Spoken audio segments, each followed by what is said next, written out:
ನಮಸ್ಕಾರ ವೀಕ್ಷಕರೇ. ಆರ್ಸಿಬಿ ಮತ್ತೆ ರಾಜಸ್ಥಾನ್ ರಾಯಲ್ಸ್ ನಡುವಿನ ಮಹತ್ವದ ಪಂದ್ಯ ಇಂದು 6 ಏಪ್ರಿಲ್ 2024ರಂದು ರಾಜಸ್ಥಾನದ ಜೈಪುರ್ನಲ್ಲಿ ನಡೆಯಲಿದೆ. ಆರ್ಸಿಬಿ ತಂಡಕ್ಕೆ ಈ ಪಂದ್ಯ ತುಂಬಾ ಮಹತ್ವದಾಗಿದ್ದು ಯಾವುದೇ ಪರಿಸ್ಥಿತಿಯಲ್ಲಿಯೂ ಕೂಡ ಈ ಪಂದ್ಯವನ್ನು ಗೆಲ್ಲಲೇಬೇಕಾಗಿದೆ. ಈಗಾಗಲೇ ಆರ್ಸಿಬಿ ತಂಡ 4 ಪಂದ್ಯವನ್ನು ಆಡಿ 1ರಲ್ಲಿ ಮಾತ್ರ ಗೆಲುವನ್ನು ದಾಖಲಿಸಿದರೆ 3 ಪಂದ್ಯಗಳಲ್ಲಿ ಹೀನಾಯ ಸೋಲನ್ನು ಅನುಭವಿಸಿದೆ. ಆದರೆ ಅದೇ ರಾಜಸ್ಥಾನ್ ರಾಯಲ್ಸ್ ತಂಡ ಆಡಿದ 3 ಪಂದ್ಯಗಳಲ್ಲಿಯೂ ಕೂಡ ಭರ್ಜರಿಯಾಗಿ ಗೆಲ್ಲುವ ಮೂಲಕ ಸದ್ಯ ಪಾಯಿಂಟ್ಸ್ ಟೇಬಲ್ ನಲ್ಲಿ 2ನೇ ಸ್ಥಾನದಲ್ಲಿದೆ. ಮತ್ತೆ ಕಳೆದ 3 ಪಂದ್ಯಗಳಲ್ಲಿಯೂ ಕೂಡ ತುಂಬಾ ಕಳಪೆ ಪ್ರದರ್ಶನ ನೀಡಿರುವ ಆರ್ಸಿಬಿ ತಂಡ ತನ್ನ ಪ್ಲೇಯಿಂಗ್ 11 ನಲ್ಲಿಯೂ ಕೂಡ ಇಂದು ಸಾಕಷ್ಟು ಬದಲಾವಣೆ ಮಾಡುವ ಸಾಧ್ಯತೆಗಳಿವೆ. ಹಾಗಾದ್ರೆ ಇಂದಿನ ಪಂದ್ಯದಲ್ಲಿ ಆರ್ಸಿಬಿಯ ಹೊಸ ಪ್ಲೇಯಿಂಗ್ 11 ಯಾವ ರೀತಿ ಇರಬಹುದು, ಆರ್ಸಿಬಿ ತಂಡಕ್ಕೆ ಯಾವ ಹೊಸ ಆಟಗಾರರು ಎಂಟ್ರಿ ನೀಡಬಹುದು, ಇದರ ಬಗ್ಗೆ ಸಂಪೂರ್ಣ ಮಾಹಿತಿಯನ್ನು ಈ ವಿಡಿಯೋದಲ್ಲಿ ತಿಳಿದುಕೊಳ್ಳೋಣ. ದಯವಿಟ್ಟು ವಿಡಿಯೋ ಕೊನೆಯ ತನಕ ನೋಡಿ ಮತ್ತೆ ಇತರೆ ಆರ್ಸಿಬಿ ಫ್ಯಾನ್ಸ್ ಗಳಿಗೂ ಕೂಡ ಶೇರ್ ಮಾಡಿ. ಅದಕ್ಕೂ ಮುನ್ನ ವೀಕ್ಷಕರೇ, ನೀವು ಕೂಡ ಆರ್ಸಿಬಿ ತಂಡದ ಅಭಿಮಾನಿಯಾಗಿದ್ರೆ ಈ ವಿಡಿಯೋಗೆ ಒಂದು ಲೈಕ್ ಮಾಡಿ ಮತ್ತೆ ಆರ್ಸಿಬಿ ತಂಡದಲ್ಲಿ ನಿಮ್ಮ ಫೇವರೇಟ್ ಆಟಗಾರ ಯಾರು ಎಂದು ನಮಗೆ ತಪ್ಪದೇ ಕಮೆಂಟ್ ಮೂಲಕ ತಿಳಿಸಿ. ವೀಕ್ಷಕರೇ, ನಿಮ್ಗೆಲ್ಲ ಗೊತ್ತಿರುವ ಹಾಗೆ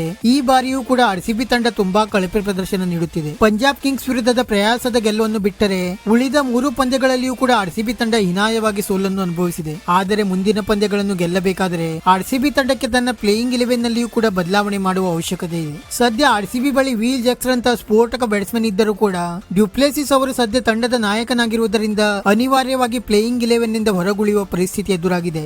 ಮತ್ತೆ ಇಂದಿನ ಪಂದ್ಯಕ್ಕೆ ಆರ್ಸಿಬಿಯ ಮಹತ್ವದ ಪ್ಲೇಯಿಂಗ್ 11 ಕಡೆಗೆ ನೋಡುವುದಾದರೆ ಆರ್ಸಿಬಿ ಪರ ಆರಂಭಿಕರಾಗಿ ಇನ್ನೊಮ್ಮೆ ವಿರಾಟ್ ಕೊಹ್ಲಿ ಅವರ ಜೊತೆ ನಾಯಕ ಫಾಫ್ ಡುಪ್ಲೆಸಿಸ್ ಅವರೇ ಕಣಕ್ಕಿಳಿಯಲಿದ್ದಾರೆ. ನಂತರ 3ನೇ ಕ್ರಮಾಂಕದಲ್ಲಿ ಕ್ಯಾಮ್ರಾನ್ ಗ್ರೀನ್ ಅವರು ಕಣಕ್ಕಿಳಿಯಬಹುದು. ಆದರೆ ಜೈಪುರ್ನ ಪಿಚ್ ಸ್ಪಿನ್ನರ್ಸ್ ಗಳಿಗೆ ಹೆಚ್ಚು ನೆರವಾದರೆ ಕೊನೆಯ ಕ್ಷಣದಲ್ಲಿ ಆರ್ಸಿಬಿ ಕ್ಯಾಮ್ರಾನ್ ಗ್ರೀನ್ ಅವರ ಬದಲಿಗೆ ವಿಲ್ ಜಾಕ್ಸ್ ಅವರನ್ನು ಸಹ ಪ್ಲೇಯಿಂಗ್ 11 ನಲ್ಲಿ ಕಣಕ್ಕಿಳಿಸಬಹುದು. ನಂತರ 4ನೇ ಕ್ರಮಾಂಕದಲ್ಲಿ ರಜತ್ ಪಟಿದಾರ್ ಅವರು ಕಣಕ್ಕಿಳಿಯಲಿದ್ದಾರೆ. 5ನೇ ಕ್ರಮಾಂಕದಲ್ಲಿ ಗ್ಲೇನ್ ಮ್ಯಾಕ್ಸ್ವೆಲ್ ಅವರು ಕಣಕ್ಕಿಳಿಯಲಿದ್ದಾರೆ. ನಂತರ 6ನೇ ಕ್ರಮಾಂಕದಲ್ಲಿ ದಿನೇಶ್ ಕಾರ್ತಿಕ್ ಅವರು ಕಣಕ್ಕಿಳಿಯಲಿದ್ದಾರೆ. 7ನೇ ಕ್ರಮಾಂಕದಲ್ಲಿ ಮಹಿಪಾಲ್ ಲೋಮ್ರೋರ್ ಅಥವಾ ಮನೋಜ್ ಭಾಂಡಾಗೆ ಅವರು ಕಣಕ್ಕಿಳಿಯಲಿದ್ದಾರೆ. ನಂತರ 8ನೇ ಕ್ರಮಾಂಕದಲ್ಲಿ ಮಯಾಂಕ್ ದಾಗರ್ ಅಥವಾ ವಿಜಯ್ ಕುಮಾರ್ ವೈಶಾಖ್ ಅವರು ಕಣಕ್ಕಿಳಿಯಲಿದ್ದಾರೆ. 9ನೇ ಕ್ರಮಾಂಕದಲ್ಲಿ ಯಶ್ ದಯಾಲ್ ಅವರು ಕಣಕ್ಕಿಳಿಯಲಿದ್ದಾರೆ. ನಂತರ 10ನೇ ಕ್ರಮಾಂಕದಲ್ಲಿ ಮೊಹಮ್ಮದ್ ಸಿರಾಜ್ ಅವರು ಕಣಕ್ಕಿಳಿಯಲಿದ್ದಾರೆ. 11ನೇ ಕ್ರಮಾಂಕದಲ್ಲಿ ರೀಸ್ ಟೋಪ್ಲಿ ಅವರು ಕಣಕ್ಕಿಳಿಯಲಿದ್ದಾರೆ. ವೀಕ್ಷಕರೇ, ಇದಾಗಿತ್ತು ರಾಜಸ್ಥಾನ್ ರಾಯಲ್ಸ್ ನಡುವಿನ ಪಂದ್ಯಕ್ಕೆ ಆರ್ಸಿಬಿಯ ಬಲಿಷ್ಠ ಪ್ಲೇಯಿಂಗ್ 11. ಈ ಪ್ಲೇಯಿಂಗ್ 11 ನಲ್ಲಿ ನಿಮ್ಮ ಪ್ರಕಾರ ಯಾವ್ಯಾವ ಬದಲಾವಣೆಯಾಗಬೇಕು ಎಂದು ನಮಗೆ ತಪ್ಪದೇ ಕಮೆಂಟ್ ಮೂಲಕ ತಿಳಿಸಿ. ವಿಡಿಯೋ ಇಷ್ಟ ಆಗಿದ್ದರೆ ಲೈಕ್ ಮಾಡಿ ಮತ್ತೆ ಚಾನೆಲ್ ಅನ್ನು ಸಬ್ಸ್ಕ್ರೈಬ್ ಮಾಡಲು ಮರೆಯಬೇಡಿ.